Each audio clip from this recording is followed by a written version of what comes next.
మహేష్ కుమార్ గౌడ్, బల్మూరి వెంకట్ ఎమ్మెల్సీలుగా ఏకగ్రీవంగా ఎన్నికవడం సంతోషంగా ఉందన్నారు మంత్రి శ్రీధర్ బాబు. మహేష్ కుమార్ గౌడ్ ఎలాంటి పదవి ఆశించకుండా పార్టీ గెలుపు కోసం కృషి చేశారన్నారు. బల్మూరి వెంకట్ చేసిన ఉద్యమాలను పార్టీ గుర్తించిందన్నారు. పనిచేసిన ప్రతి ఒక్కరికి కాంగ్రెస్ పార్టీలో గౌరవం ఉంటుందన్నారు.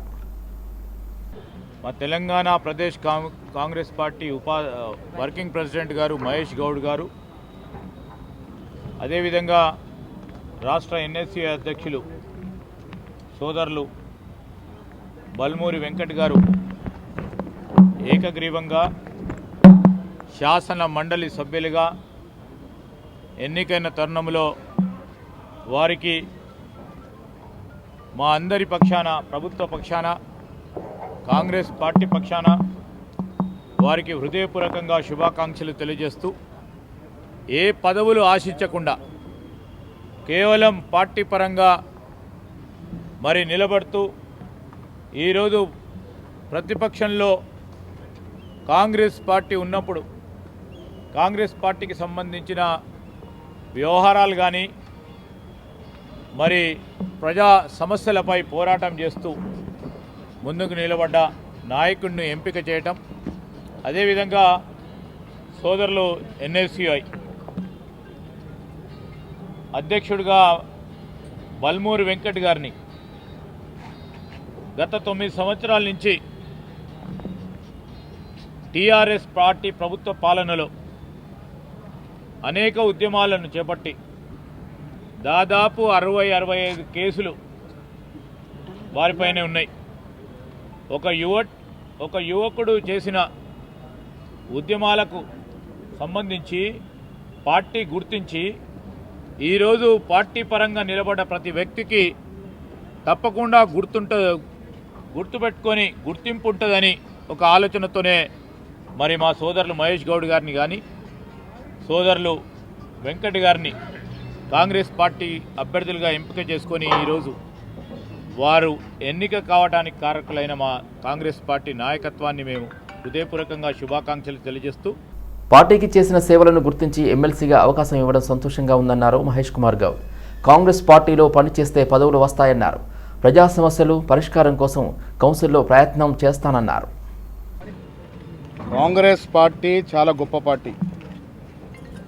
పనిచేసిన కార్యకర్తకి ఏదో ఒక రోజులో న్యాయం జరుగుద్దని చెప్పడానికి ఇవాళ నన్ను కానీ వెంకట్ని కానీ ఎమ్మెల్సీగా నామినేట్ చేయడం అనేది దానికి నిదర్శనం.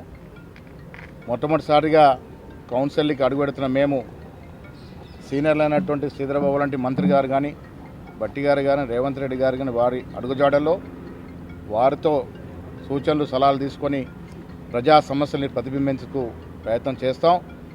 ఈ విషయంలో మా సేవలను గుర్తించి మమ్మల్ని నామినేట్ చేసినటువంటి పెద్దలు మహనీయులు సోనియా గాంధీ గారు, కాంగ్రెస్ అధ్యక్షుడు ఖర్గే గారు, మా ప్రియతమ నాయకులు రాహుల్ గాంధీ గారు, కేసీ వేణుగోపాల్ గారు, రాష్ట్ర ముఖ్యమంత్రి రేవంత్ రెడ్డి గారు, ఏఐసిసి ఇన్ఛార్జ్ ప్రధాన కార్యదర్శి దీపాదాస్ మున్షి గారు, బట్టి విక్రమార్క గారు, ఉత్తమ్ కుమార్ రెడ్డి గారు, శ్రీధర్ బాబు గారు, ఇలా చాలామంది నాయకులు మమ్మల్ని వెన్నుతట్టి ఇవాళ ఈ అవకాశం కలగజేసినందుకు వారందరూ కృతజ్ఞతలు తెలియజేస్తూ, కాంగ్రెస్ పార్టీ సుక్షితమైన కార్యకర్తగా ఈ అవకాశం సద్వినియోగం చేసుకొని ప్రభుత్వం మారింది కాబట్టి ప్రభుత్వ పెద్దలకు బాసడగా నిలుస్తూ ప్రజల యొక్క సమస్యలపై కౌన్సిల్లో ప్రతిబింబించే ప్రయత్నం చేస్తాం. అతి చిన్న వయసులో ఎమ్మెల్సీ అవకాశం ఇచ్చిన ప్రతి ఒక్కరికి ధన్యవాదాలు తెలిపారు బల్మూరి వెంకట్. 9 సంవత్సరాలు నాతో పాటు ప్రతి ఉద్యమంలో పాల్గొన్న ఎన్ఎస్యుఐ నాయకులకు, కార్యకర్తలకు కృతజ్ఞతలు తెలిపారు. విద్యార్థి, నిరుద్యోగులకు ప్రభుత్వానికి మధ్య సంధానకర్తగా ఉంటానన్నారు. శాసనమండలి సభ్యులుగా ఏదైతే ఎన్ఎస్యుఐకి ప్రాధాన్యత ఇస్తూ పూర్వ ఎన్ఎస్ఐ గొల్లిచెరోస్ కార్యనిర్వాహక అధ్యక్షులుగా పనిచేస్తున్న మహేష్ అన్న కానీ, ఎన్ఎస్ఐ రాష్ట్ర అధ్యక్షుడి లెక్క పనిచేస్తున్న నాకు కానీ, అతి చిన్న వయసులో యావత్ భారతదేశంలో అత్యధిక చిన్నవాడినైన నాకు అవకాశం కల్పించిన ఏఐసిసి అధిష్టానం అధ్యక్షుడు ఖర్గే గారికి, చైర్పర్సన్ సోనియా గాంధీ గారికి, మా యువ నాయకులు రాహుల్ గాంధీ గారికి, ఆర్గనైజేషన్ ఇన్ఛార్జ్ కేసీ వేణుగోపాల్ గారికి, రాష్ట్ర AICC general secretary incharge Deepa Das Munshi గారికి, సెక్రటరీ రోహిత్ చౌదరి గారికి, మన్సూర్ ఖాన్ గారికి, దానితో పాటు మా గురువర్యులు సీఎం గారు రేవంత్ రెడ్డి గారికి, మరో గురువర్యులు డిప్యూటీ సీఎం బట్టి విక్రమార్క గారికి, ఏదైతే అనుక్షణం నాకు వెన్నుదండుగా ఉంటూ శ్రీధరన్న గారికి, అదేవిధంగా మంత్రివర్గంలో ఉన్న మంత్రులందరికీ, తెలంగాణ రాష్ట్ర వ్యాప్తంగా ఉన్న విద్యార్థి నిరుద్యోగ యువకులందరికీ కూడా పేరు పేరుని సందర్భంగా నాకు సహకరించిన పత్రికా విలేకరులకి, మీడియా మిత్రులకి అందరికీ పేరు పేరున శిరస్సు వంచి పాదాభివందనాలు తెలియజేస్తున్నా. నగరంలోని మాదాపూర్ పోలీస్ స్టేషన్లో సోమవారం రాత్రి అగ్ని ప్రమాదం చోటు చేసుకుంది. సీజ్ చేసిన సిలిండర్లు పేలడంతో ఒక్కసారిగా మంటలు చెలరేగాయి. హైదరాబాద్ నగరంలోని మాదాపూర్ పోలీస్ స్టేషన్లో సోమవారం రాత్రి అగ్ని ప్రమాదం చోటు చేసుకుంది. సీజ్ చేసిన సిలిండర్లు పేలడంతో ఒక్కసారిగా మంటలు చెలరేగాయి. పోలీస్ స్టేషన్ సమీపంలో బాణసంచా కాల్చడంతో నిప్పురవ్వలు ఎగిసిపడి సిలిండర్ల మీద పడ్డాయి. దీంతో పేలుడు సంభవించినట్లుగా తెలుస్తుంది. సమాచారం అందుకున్న అగ్నిమాపక సిబ్బంది ఘటనా స్థలానికి చేరుకుని మంటలను ఆర్పివేసేందుకు ప్రయత్నించారు. ఢిల్లీలోని కర్తవ్య పథ్లో జనవరి 26న నిర్వహించే గణతంత్ర వేడుకల్లో తెలంగాణ శకటం కనువిందు చేయనుంది. సుమారు 3 ఏళ్ల తర్వాత తెలంగాణకు ఈ అవకాశం దక్కనుంది. అయితే దీని వెనుక తెలంగాణ సీఎం రేవంత్ రెడ్డి ప్రత్యేక చొరవ ఉంది. తెలంగాణ శకటం గురించి ఆయన నేరుగా ప్రధానమంత్రి నరేంద్ర మోదీతో మాట్లాడారు. గత ఏడాది డిసెంబర్ 27న ప్రధాని మోదీతో CM Revanth Reddy, deputy CM బట్టి విక్రమార్క భేటీ కాగా పలు విషయాలు చర్చించారు.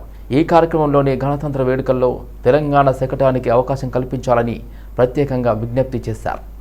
శకటాల కోసం ఎంట్రీలు పూర్తవగా సీఎం రేవంత్ రెడ్డి విజ్ఞప్తితో అధికారులతో ప్రధాని మోదీ ప్రత్యేకంగా మాట్లాడారు. తెలంగాణ ప్రభుత్వం నుంచి అధికారికంగా దరఖాస్తు పంపించాలని తాను చూసుకుంటానంటున్న హామీ ఇచ్చారు. అయితే ఇలా మిగతా 2-3 రాష్ట్రాలు కూడా గడువు తర్వాత అప్లై చేసుకోగా తెలంగాణ శకటానికి మాత్రమే పర్మిషన్ దొరకటం విశేషం. దీంతో దట్ ఈజ్ రేవంత్ రెడ్డి అంటూ శ్రేణులు ప్రశంసిస్తున్నారు. మదర్ ఆఫ్ డెమోక్రసీ థీమ్తో తెలంగాణ శకటం రూపొందింది.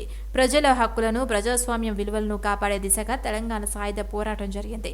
ఈ పోరాటం దేశ ప్రజాస్వామ్య పరిరక్షణలో భాగంగానే చరిత్రను శకటం ద్వారా తెలంగాణ సర్కార్ ప్రదర్శించబోతోంది. ఎవరు సాయుధ పోరాటం చేసినా అంతిమంగా అది హక్కుల కోసమే అనే భావనతో తెలంగాణ శకటం సిద్ధమైనట్టు తెలుస్తోంది. ఉద్యమ నేపథ్యం నుంచి అభివృద్ధి వైపు తెలంగాణ ఎలా అడుగులు వేస్తుందో కూడా శకటం ద్వారా సర్కారు చూపించనుంది. ఆనాటి నిరంకుశ పాలన, తెలంగాణ ఆడబిడ్డలకు జరిగిన అవమానాల గాథల నుంచి స్వరాష్ట్రం కోసం పుట్టిన ఉద్యమ తీరును తెలంగాణ ప్రజలు కళ్ళకు కట్టేలా శకటాన్ని సిద్ధం చేస్తున్నట్టు తెలుస్తోంది. అయితే తెలంగాణ విముక్తి కోసం పోరాడిన ఆదిలాబాద్ గొండు వీరుడు కొమరం భీం, బ్రిటిష్ సైన్యాన్ని ధీటుగా ఎదుర్కొన్న రామ్జీ గోడు, అలాగే వీరవనిత చాకలైలమ్మ విగ్రహాలను శకటంపై ప్రదర్శించడం విశేషం. మలిదశ ఉద్యమంలో ప్రాణాలు అర్పించిన ఎందరో అమరుల త్యాగాలు స్మరించేలా తెలంగాణ ప్రభుత్వం శకటాన్ని రూపొందించినట్టు సమాచారం. జీహెచ్ఎంసీ ప్రధాన కార్యాలయంలో ప్రభుత్వం ఏర్పాటు చేసిన ప్రజావాణి కార్యక్రమంలో ముఖ్య అతిథిగా మేయర్ శ్రీమతి గద్వాల విజయలక్ష్మి, డిప్యూటీ మేయర్ మోతు శ్రీలత శోభన్ రెడ్డి పాల్గొన్నారు. ప్రజావాణి కార్యక్రమం ప్రజల సమస్యలను తీర్చడానికి, తక్షణ పరిష్కార మార్గాన్ని చూపడానికి జీహెచ్ఎంసీ ప్రధాన కార్యాలయంలో ప్రత్యేకంగా ప్రజావాణి కేంద్రాన్ని ఏర్పాటు చేయడం జరిగిందన్నారు. గ్రేటర్ నగర ప్రజలందరూ ఈ అవకాశాన్ని సద్వినియోగం చేసుకుంటూ వారి సమస్యలను అధికారుల దృష్టికి తీసుకురావాలన్నారు డిప్యూటీ మేయర్ మోతు శ్రీలత. ఈ ప్రజావాణి కార్యక్రమం ప్రతి సోమవారం ఉదయం 10:30 నుంచి మధ్యాహ్నం 1 గంట వరకు నిర్వహించడం జరుగుతుందన్నారు. అధికారులందరూ తప్పకుండా ప్రజలకు అందుబాటులో ఉండి వారి సమస్యలను పరిష్కరించే విధంగా చూడాలని ఆదేశించారు. ఈ కార్యక్రమంలో జీహెచ్ఎంసీ అధికారులు, అడిషనల్ కమిషనర్లు పాల్గొన్నారు. జలమండలి నిర్మిస్తున్న పలు ఎస్టీపీలను ఎండీ సుదర్శన్ రెడ్డి ఆకస్మికంగా తనిఖీ చేశారు. ముందుగా నల్లా చెరువు దగ్గర నిర్మిస్తున్న ఎస్టీపీకి వెళ్లిన ఆయన దాని పనితీరును పరిశీలించారు. మురుగునీటి శుద్ధి కేంద్రం పనితీరు, నిర్వహణ పద్ధతుల్ని ED Satyanarayana, project director Sridhar Babu ఎండీకి వివరించారు. అయితే ఈ ఎస్టీపీ ఇటీవలే ట్రయల్ పూర్తి చేసుకోగా ప్రారంభానికి సిద్ధం చేయాలని అధికారులను ఆదేశించారు. అనంతరం పెద్ద చెరువు ఎస్టీపీ కూడా వెళ్లారు. ప్రస్తుతం నిర్మిస్తున్న ఎస్టీపీతో పాటు ఇప్పటికే ఉన్న 3 నీటి శుద్ధి కేంద్రాన్ని సైతం ఆయన పరిశీలించారు. అవుట్లెట్ వద్ద చెరువులో కలుస్తున్న శుద్ధి చేసిన నీటి నాణ్యతలను పరీక్షించి సంతృప్తి వ్యక్తం చేశారు. ఈ కార్యక్రమంలో సీజీఎం సుజాత, ఎస్టీపీ జీఎం, ఇతర అధికారులతో పాటు నిర్మాణ సంస్థల ప్రతినిధులు పాల్గొన్నారు. జలమండలి ఇంజనీర్స్ అసోసియేషన్ నూతన సంవత్సర డైరీ ఆవిష్కరణ కార్యక్రమం జరిగింది. ఖైరతాబాద్లోని ప్రధాన కార్యాలయంలో జరిగిన ఈ కార్యక్రమానికి ఎండీ సుదర్శన్ రెడ్డి ముఖ్య అతిథులుగా హాజరై డైరీ క్యాలెండర్ను ఆవిష్కరించారు. సీతాఫలమండి డివిజన్ బ్రాహ్మణ బస్తీ, మేడిబావి, సీతారాం నగర్ ప్రాంతంలో జరుగుతున్న సీసీ రోడ్డు పనులకు కార్పొరేటర్ సామల హేమ పరిశీలించారు. దాదాపు 2 ప్రాంతాల్లో కలిసి 85 లక్షల రూపాయల వ్యయంతో ఈ పనులు మొదలుపెట్టినట్లుగా కార్పొరేటర్ సామల హేమ తెలిపారు. త్వరగా పనులు పూర్తి చేయాలని అధికారులను ఆదేశించారు కార్పొరేటర్ శ్యామల హేమ. పనుల్లో నాణ్యత ప్రమాణాలు పాటించాలని సూచించారు. అనంతరం ఆమె స్థానికులతో మాట్లాడి వారి సమస్యలు అడిగి తెలుసుకున్నారు. ఏదైనా సమస్య ఉంటే మా దృష్టికి తీసుకురావాలని కోరారు. ఈ కార్యక్రమంలో జిహెచ్ఎంసీ సిఈ కౌశిక్ తదితరులు పాల్గొన్నారు. 200 ఏళ్ల కుటుంబ వారసత్వం నుండి పరిశ్రమలో 30 సంవత్సరాలకు పైగా అనుభవంతో ఉన్న మిస్టర్ అనూఫ్ అగర్వాల్ రాయల్ జ్యువెలర్గా హైదరాబాద్లో అడుగుపెట్టారు. బంజారాహిల్స్ ఓనర్స్ ఫ్రైడ్ భవనంలో global gems and jewellery academy వ్యవస్థాపకులు అనూఫ్ అగర్వాల్, సోనాల్ అగర్వాల్ జనవరి 22న జీజీజేఏ ప్రారంభోత్సవంలో ఆభరణ పరిశ్రమలో కొత్త శకానికి నాంది పలికారు. అయితే ఈ ప్రారంభ కార్యక్రమానికి కోదాడ ఎమ్మెల్యే పద్మావతి రెడ్డి హాజరయ్యారు. ఆభరణాల ఔత్సాహికులు డిమాండ్ గ్రేడింగ్, జెమాలజీ, జ్యువెలరీ డిజైనింగ్లో ఆచరణాత్మక అనుభవాన్ని అందించడం, ఆభరణాల పరిశ్రమలో ఉజ్వల భవిష్యత్తుకు మార్గం సుగమం చేయడం వారి లక్ష్యం. అయితే జీజీజేఈ పవర్ వర్క్షాప్లను సమగ్ర కుటుంబ సిబ్బంది శిక్షణ కార్యక్రమాలను అందించే ఒక ప్రత్యేకమైన సంస్థగా నిలుస్తుంది. ఇది పరివర్తనాత్మక అభ్యాస అనుభవానికి వేదికగా నిలిచింది. వారికి కూడా ఒక జీవనంలో ఒక ఆదాయం వస్తుంది దీంతో. కాబట్టి ఏం నచ్చిందంటే పిల్లలు చదువులో బాగా లేకున్నా సరే బేసిక్ ఎడ్యుకేషన్తో వారి కాళ్ళ మీద వారు నిలబెట్టడానికి ఇలాంటి అకాడమీస్ ముందుకు వచ్చి వాళ్ళు ఇచ్చిన certificate is a world class certificate. కానీ ఓన్లీ ఏరియా ఆఫ్ ఇంట్రెస్ట్ వేరు. కాబట్టి నేనైతే వారికి చెప్పాను, యావత్ తెలంగాణలో అన్ని కాన్స్టిట్యున్సీస్ నుంచి స్కూల్ నుంచి ఈ అవేర్నెస్ తీసుకెళ్తే వారు ఈ ఫీల్డ్లో ఇంట్రెస్ట్ డెవలప్ చేసుకొని దీని ద్వారా ఈ కోర్స్ కంప్లీట్ చేసుకొని వారి కాళ్ళ మీద వారు నిలబెట్టేటట్టు ఒక ఈ ఇన్స్టిట్యూట్ ఇంకో విషయం ఏంటంటే ప్రతి ఒక్కరికి ప్లేస్మెంట్ గ్యారంటీ చేస్తున్నారు. Good morning everyone. Today we are starting a Gems and Jewelry Academy, the Global Gems and Jewelry Academy in Hyderabad. And now we are offering a very exceptional world-class gems and jewelry education in Hyderabad. We are starting with diamond, gemology, jewelry business management, marketing, retail sales management. Come from the beginning to the manufacturing, we are offering all kind of diploma courses in Hyderabad.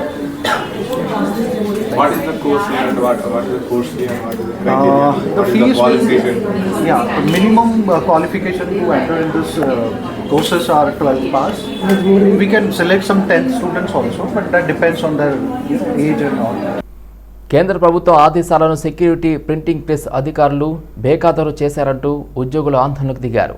Ayodhya శ్రీరాముడు ప్రాణప్రతిష్ఠ పురస్కరించుకొని కేంద్ర ప్రభుత్వం ఉద్యోగులకు మధ్యాహ్నం వరకు సెలవు ప్రకటించిందని, అయితే ప్రాణప్రతిష్ఠ మహోత్సవాన్ని వీక్షించి మధ్యాహ్నం విధులకు వస్తే తమను లోపలికి అనుమతించడం లేదని ఉద్యోగులు ఆగ్రహం వ్యక్తం చేశారు. మిడ్ కాంపౌండ్లోని సెక్యూరిటీ ప్రింటింగ్ ప్రెస్ కార్యాలయ గేట్లు మూసివేయడంతో ఉద్యోగులు గేట్ ముందు వారికి వ్యతిరేకంగా నినాదాలు చేశారు. సంస్థ జనరల్ మేనేజర్ ఆదేశాల మేరకు తాము లోపలికి అనుమతించడం లేదని సెక్యూరిటీ సిబ్బంది చెప్పారు.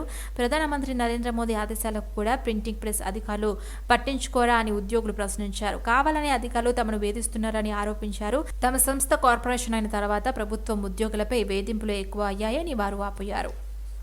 అట్లా టూ మచ్ ఆయనకు చాలా నెత్తి మీద ఉన్నాయి కళ్ళు. ఎవరు గవర్నమెంట్ ఆపి చూడంగానే పైకి రానియరు. ఏది మాట్లాడనియరు. అక్కడ ఢిల్లీలో ఏదైతే మాట్లాడతామో అక్కడెక్కడ ఏదైనా మా బాధ ఏదైనా హెడ్ ఆఫీస్లో చెప్తామంటే కూడా అక్కడ ఫోన్ చేసి చెప్తారు వీళ్ళని రానియొద్దని. ఈ ప్రకారంగా చేస్తారు. కాబట్టి దీన్ని మేము ఖండిస్తూ మీడియా దృష్టికి తెస్తున్నాం. అదే గవర్నమెంట్ దాంట్లో వేరే యూనిట్ అన్నింటిలో గవర్నమెంట్ ఆఫీస్కి ఓటీ ఉంది, ఇన్సెంటివ్ ఉంది, ఒక ప్రమోషన్ తప్ప. ఇక్కడ మాత్రమే ఉంది తారతమ్యం చూపిస్తున్నారు. మీరు మా వాళ్ళు కారు డిస్పారిటీస్ చూపించుకుంటా మాకు చాలా ప్రాబ్లాలు పెడుతున్నారండి. ములుగు జిల్లా మేడారం మహాజాతర సందర్భంగా జిల్లా గిరిజన సంక్షేమ ఆశ్రమ ఉన్నత పాఠశాల విద్యార్థులు ప్లాస్టిక్ నిషేధంపై అవగాహన ర్యాలీని చేపట్టారు. ఏటూరు నాగారం ఐటీడీఏ పీఓ అంకిత జెండా ఊపి ఈ ర్యాలీని ప్రారంభించారు. ప్లాస్టిక్ వాడొద్దు, కాటన్ బ్యాగులే ముద్దు అంటూ నినాదాలతో విద్యార్థులు ర్యాలీని నిర్వహించారు. మేడారం జాతరకు వచ్చే భక్తులు ప్లాస్టిక్ బ్యాగులకు బదులుగా కాటన్ సంచులు వాడాలని ఐటీడీఏ పీఓ అంకిత్ సూచించారు. ప్లాస్టిక్ను నిషేధించాలని కోరుతూ మేడారం గిరిజన సంక్షేమోన్నత పాఠశాల స్టూడెంట్లతో కలిసి ఆదివారం అమ్మవారి గద్దెల నుంచి జంపన్న వాగు మీదుగా మేడారం గ్రామం వరకు ర్యాలీ నిర్వహించారు. ఈ సందర్భంగా పీఓ మాట్లాడుతూ జాతరను ప్లాస్టిక్ రహితంగా మార్చాలని సూచించారు. ముందుగా అమ్మవారి గద్దెల వద్ద పూజలు చేసి పూజార్ల సంఘం అధ్యక్షుడు సిద్దిపోయిన జగ్గారావుకు కాట సంచులు అందజేశారు. అనంతరం ఐటీడీఏ క్యాంప్ ఆఫీసులో రిపేర్లను పరిశీలించి పనులు నాణ్యత పాటించాలని ఆదేశించారు. జాతర సందర్భంగా పనుల పురోగతిపై R&Dను RWSEలతో మాట్లాడారు. జంపన్న వాగు ఏరియాలో పార్కింగ్ ప్లేస్లను, ట్రాఫిక్ నిర్వహణ, స్నానఘట్టాలు, గిరిజన మ్యూజియంను సందర్శించారు. ఆయన వెంట ఏపీలో Vasantrao, endowment EO Rajendram, tribal development EO దేశీరామ్ పాల్గొన్నారు. అధికారులు క్షేత్రస్థాయిలో పర్యటిస్తూ పనుల పురోగతిని పర్యవేక్షించాలని రెవెన్యూ శాఖ మంత్రి పొంగులేటి శ్రీనివాసరెడ్డి ఆదేశించారు. ఖమ్మం కొత్త కలెక్టరేట్లో పాలేరు నియోజకవర్గం అభివృద్ధి పనుల పురోగతిపై మంత్రి సమీక్ష నిర్వహించారు. యంత్రాంగం జవాబుదారీతనంతో పనిచేయాలని, ప్రజలకు మెరుగైన సేవలు అందించి ప్రభుత్వ వ్యవస్థలపై నమ్మకం కలిగేలా నడుచుకోవాలని కోరారు. వైద్యులు ఆసుపత్రులు అందుబాటులో ఉండాలన్నారు. తాను ఆకస్మిక తనిఖీలు చేస్తానని, వీధుల్లో నిర్లక్ష్యం వహిస్తే కఠిన చర్యలు ఉంటాయని హెచ్చరించారు. వికారాబాద్ జిల్లా చౌరాపూర్లో అంగన్వాడీకి చెందిన కోడిగుడ్లను ఓ వ్యక్తి బహిరంగ మార్కెట్లో అమ్ముతూ స్థానికులకు చిక్కాడు. చిన్నారులు, బాలింతలకు ఇవ్వాల్సిన కోడిగుడ్లను మార్కెట్లో 5 రూపాయలకు ఒకటి చొప్పున అమ్ముతుండటం స్థానికులను విస్మయానికి గురిచేసింది. కోడిగుడ్లపై ప్రభుత్వ ముద్ర ఉన్నా భయం లేకుండా విక్రయిస్తూ ఆ వ్యక్తి సొమ్ము చేసుకుంటున్నాడు. కోడిగుడ్లు ఎక్కడివని ప్రశ్నిస్తే సంగారెడ్డి జిల్లా తూప్రాన్కు చెందినవి వెంకటేష్ అనే వ్యక్తి ఇచ్చాడని చెప్తున్నారు. వెంకటేష్ ఎవరిని ప్రశ్నిస్తే అంగన్వాడీ సెంటర్లకు కోడిగుడ్లు సరఫరా చేసే వాహనం డ్రైవర్లు అని వెల్లడించాడు. బాలింతలు, చిన్నారులకు ఇవ్వాల్సిన కోడిగుడ్లను పక్కదారి పట్టిస్తున్న వ్యక్తులపై అధికారులు చర్యలు తీసుకోవాలని డిమాండ్ చేశారు. 2 నెలల నుంచి ఇట్లాంటి గుడ్లు అమ్ముతున్నాడు. కాకపోతే ఇన్ని రోజుల నుంచి అంగన్వాడీ గుడ్లు అమ్ముతుండా, ఏ గుడ్లు అమ్ముతున్నా అనేది జనాలు ఎవరు ఇక్కడ అంత కనిపెట్టి చూడలేరు. షాపులకు, ఫాస్ట్ ఫుడ్ సెంటర్లకు ఇళ్ళ పొడితే డోర్ టు డోర్ డెలివరీ చేస్తుండు. ఇప్పుడు మేము గుడ్లు కావాలని వచ్చినాము, కొనుక్కుందామని చూస్తే తెలంగాణ స్టేట్ గవర్నమెంట్ అని చెప్పి స్టాంప్ ఉంది. ఇక్కడ ఉన్నటువంటి 12 ట్రేలు గుడ్లు ఉన్నాయి. ఎవరు అమ్ముతున్నారు, ఎక్కడి నుంచి వస్తున్నాయి, అంగన్వాడీకి ఏ వస్తువులు అయితే వస్తున్నాయో అటువంటి వస్తువులన్నీ ఇదే విధంగా ప్రజలకు చెందకుండా, పిల్లలకు చెందకుండా, పిల్లలకు సరైన పౌష్టికాహారం అందకుండా మార్కెట్లో వాళ్ళ ఏజెంట్ల ద్వారా అమ్ముకుంటున్నారు. పారిశుద్ధ్య నిర్వహణలో శేర్లింగంపల్లి జీహెచ్ఎంసీ అధికారులు విఫలమయ్యారని స్థానికులు ఆవేదన వ్యక్తం చేస్తున్నారు. నడి రోడ్డుపై చెత్తా చెదారం పేరుకుపోతున్నా తొలగించడం లేదన్నారు. నల్లగండ్ల నుంచి గుంపన్నపల్లి వెళ్లేదారిలో సాఫ్ట్వేర్ పరిశ్రమను బేరుమోసిన విద్యా సంస్థలు ఉన్నాయన్నారు. రోజుకు వేల మంది ప్రయాణించే ఈ రహదారికి ఇరువైపులా నడి రోడ్డుపై కుప్పలుగా ప్లాస్టిక్ వ్యర్థాలు పెరిగిపోయి ఉన్నాయని తెలిపారు. ఈ రోడ్డు గుండా వెళ్లే వారిపై చెత్తా చెదారం ఎగిరి వాహనంపై పడుతుందన్నారు. ఈ విషయంపై పలుమార్లు శానిటేషన్ అధికారులకు కోరినా పట్టించుకోవడం లేదని స్థానికులు ఆవేదన వ్యక్తం చేశారు. అసెంబ్లీ ఆవరణలో మహాత్మా జ్యోతిరావు పూలే విగ్రహాన్ని ప్రతిష్ఠించాలని బీఆర్ఎస్ ఎమ్మెల్సీ కల్వకుంట్ల కవిత డిమాండ్పై మంత్రి పొన్నం ప్రభాకర్ తనదైన శైలిలో స్పందిస్తూ ఆమెకు కౌంటర్ ఇచ్చారు. అసెంబ్లీలో జ్యోతిరావు పూలే విగ్రహాన్ని ప్రతిష్ఠించాలని కవిత కోరడం విడ్డూరంగా ఉందని ఆయన అన్నారు. 10 ఏళ్లు అధికారంలో ఉన్నప్పుడు పూలే విగ్రహం ఏర్పాటు చేయాలనే ఆలోచన రాలేదా అని ఎద్దేవా చేశారు. పూలే తమకు సర్వదా స్మరణీయుడని పొన్నం ప్రభాకర్ తెలిపారు. అణచివేతకు వ్యతిరేకంగా ఆయన సెడిపియా పోరాటం తమను ఆదర్శనమని, అధికారంలోకి వచ్చిన వెంటనే ప్రగతి భవన్కు మహాత్మా జ్యోతిరావు పూలే ప్రజాభవన్ అనే పేరు పెట్టుకున్నామని తెలిపారు. బీసీలను వంచిన మీరా బీసీల గురించి మాట్లాడేదని పొన్నం ప్రశ్నించారు. మీ నియంతృత్వ పాలనకు ఎదురు తిరిగితే జగిత్యాల మున్సిపల్ చైర్మన్ను ఒక బీసీ మహిళ అని కూడా చూడకుండా ఏడిపించింది మీరు కాదా అని పొన్నం ప్రశ్నించారు. తిరుగుబాటుతోనే ఎస్సీ వర్గీకరణ సాధ్యమని ఎంఆర్పీఎస్ జాతీయ అధ్యక్షుడు మేడి పాపయ్య మాదిగా అన్నారు. Hyderabad Osmania university arts college సెమినార్లో మాదిగా స్టూడెంట్ ఫెడరేషన్ ఆధ్వర్యంలో ఎస్సీ రిజర్వేషన్ వర్గీకరణపై సదస్సు నిర్వహించారు. ఈ సదస్సుకు ముఖ్య అతిథిగా ఎంఆర్పీఎస్ జాతీయ అధ్యక్షుడు మేడి పాపయ్య మాదిగా హాజరయ్యారు. ఎస్సీ వర్గీకరణ కోసం 20 ఏళ్ల నుండి ఎంఆర్పీఎస్ ఉద్యమం చేస్తుంది. అందులో ఎంఎస్ఎఫ్ విద్యార్థుల పాత్ర కూడా ఉండటం అభినందనీయమన్నారు. బీజేపీ పార్టీ కేంద్రంలో కమిటీల పేరుతో కాలయాపన చేస్తూ వర్గీకరణను మభ్యపెడుతున్నారని మేడి పాపయ్య విమర్శించారు. ఈ నెల 29వ తేదీన సుందరయ్య విజ్ఞాన కేంద్రంలో ఎస్సీ వర్గీకరణ అంశంపై మాదిగ మేధావులతో, ఉద్యోగులతో, విద్యార్థులతో భారీ సభ నిర్వహించబోతున్నామన్నారు. పార్లమెంట్ సమావేశాల్లో ఎస్సీ వర్గీకరణ చట్టబద్ధత చేసుకుంటే చలో ఢిల్లీ కార్యక్రమం చేపట్టి పార్లమెంట్ను ముట్టడిస్తామని హెచ్చరించారు. గత 29 సంవత్సరాల ఉద్యమ ప్రస్తావనలో ఉమ్మడి రాష్ట్రంలో కానీ తెలంగాణలో కానీ విద్యార్థుల పాత్ర మమేకము అమోఘము. ఎస్సీ వర్గీకరణ 2024లో కష్టపడి ఎంతోమంది త్యాగాలతో ఎంతోమంది జైళ్ళ బాలై సాధించుకున్నటువంటి ఎస్సీ వర్గీకరణ స్వతంత్రం వచ్చిన కాలం నుండి రానటువంటి ఉద్యోగ అవకాశాలు, విద్యా అవకాశాలు ఒక సంవత్సరంలోనే అనేక రకాలుగా మాదిగ విద్యార్థులు భవిష్యత్తు ముందుకు పోతున్న క్రమంలోనే కొంతమంది మాల సోదరులు, స్వార్థపరులు కొంతమంది సుప్రీంకోర్టులో పిటిషన్ వేసేసి ఎస్సీ వర్గీకరణ అన్నం నీలం తిందామని కలిపి ఆ నోటికాడ పెట్టుకున్నటువంటి ఫలాలను కాలుతో తన్నట్టుగా కొంతమంది సుప్రీంకోర్టునే ప్రభావితం చేసి కోట్ల రూపాయలు ఖర్చు పెట్టేసేసి ఎస్సీ వర్గీకరణ అని చెప్పేసి అక్కడ ఉన్నటువంటి మాల సోదరులు కొంతమంది దాన్ని ఆపేశారు. ముఖ్యమంత్రి, మంత్రులు అధికారంలో ఉన్నామన్న సోయి తప్పి మాట్లాడుతున్నారని మాజీ మంత్రి ఎమ్మెల్యే జగదీష్ రెడ్డి అన్నారు. అధికారంలోకి వస్తామని నమ్మకం లేక కాంగ్రెస్ నేతలు ఇష్టం వచ్చినట్లుగా హామీలిచ్చారు. హామీల అమలును ప్రశ్నిస్తే వారికి అసహనం పెరుగుతుందని విమర్శించారు. కోమటిరెడ్డి వెంకటరెడ్డి ఎప్పుడు ఏం మాట్లాడతారో ఆయనకు తెలియదని, నిమిషానికి మాట మార్చే రకం కోమటిరెడ్డి అని జగదీష్ రెడ్డి ఎద్దేవా చేశారు. వర్కింగ్ ప్రెసిడెంట్ గారు కావచ్చు, మేమందరం కూడా ప్రజలకు వాస్తవాలు పంపించాలి కాబట్టి మేము కూడా మాట్లాడినాం, చెప్పినాం. ఆ సందర్భంలోనే కేటీఆర్ గారు ఇంకో మాట కూడా చెప్పారు. దయచేసి మీకు రాజకీయంగా మా మీద కక్ష ఉంటే తీర్చుకోండి, కానీ రాష్ట్రం పరువు తీయకండి, రాష్ట్ర అభివృద్ధిని అడ్డుకోకండి, రాష్ట్రానికి నష్టం జరిగే ప్రయత్నం చేయకండి.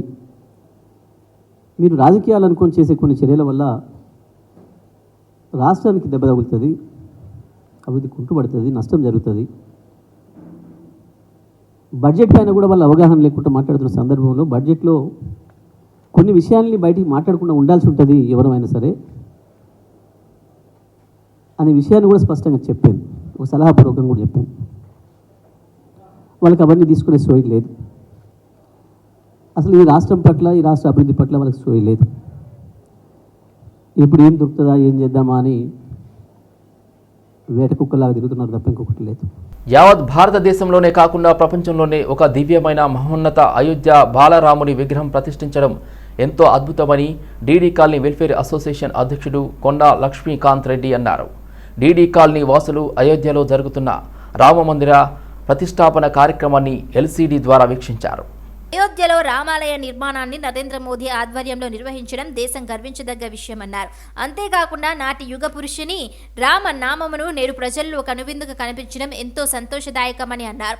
కోర్టు తీర్పునకు ఒరివడి చివరకు విజయం సాధించి మందిరాన్ని స్థాపించడం ఎంతో ఆనందదాయకమని కొండ లక్ష్మారెడ్డి అన్నారు.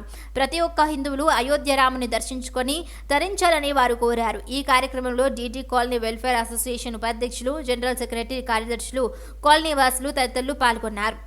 మరి ఈనాడు మోదీ గారు కూడా అదేవిధంగా వారు చేపట్టిన కార్యక్రమాలు అన్నిటిని కూడా ఆ భగవంతుడు శ్రీరాముడు ఆ కార్యక్రమాలు పూర్తిగా చేయాలని కోరుకుంటున్నటువంటి సందర్భాన మేము ఇక్కడ దుర్గాబాయి దేశ్ముఖ్ అమ్మగారు కూడా ఈ యొక్క స్వాతంత్రం పోరాటంలో పాల్గొన్నటువంటి మహావనిత ఆ కాలనీలో మేము ఉండడం మా అదృష్టంగా భావిస్తూ ఈ దినం మరి ఈ రోజుగా మేము కూడా ఉండి ఈ కార్యక్రమాన్ని వీక్షించడానికి కానీ మీరందరూ కూడా ఇక్కడ వచ్చినటువంటి భక్తులందరూ కూడా వారందరూ కూడా ఇక్కడ వచ్చేసేసి ఈ కార్యక్రమాన్ని విజయవంతం చేయడం, మరి మీరు కూడా అన్ని ఛానల్స్ వారు విచ్చేసి ఈ కార్యక్రమాన్ని జయప్రదంగా చేయడానికి ప్రజలందరి లోపట మా యొక్క భావాలను, మా యొక్క ఏదైతే ఆశయాలు నెరవేరుతున్నాయన్నట్టుగా మీ ద్వారా తెలియజేస్తూ నేను ఒక విషయం చెప్పదలుచుకున్నాను. రామా నీ నామమేరా హరినామములకెల్లా జీవనమాయరా అన్ని రామా నీ నామమేరా హరినామములకెల్లా జీవనమాయరా రామా నీ వనవాసమే వనములకెల్లా జీవనమాయనురా నీ జీవనమే ప్రపంచానికి మానవులకు అందరికీ కూడా జీవనమైనట్టుగా మేము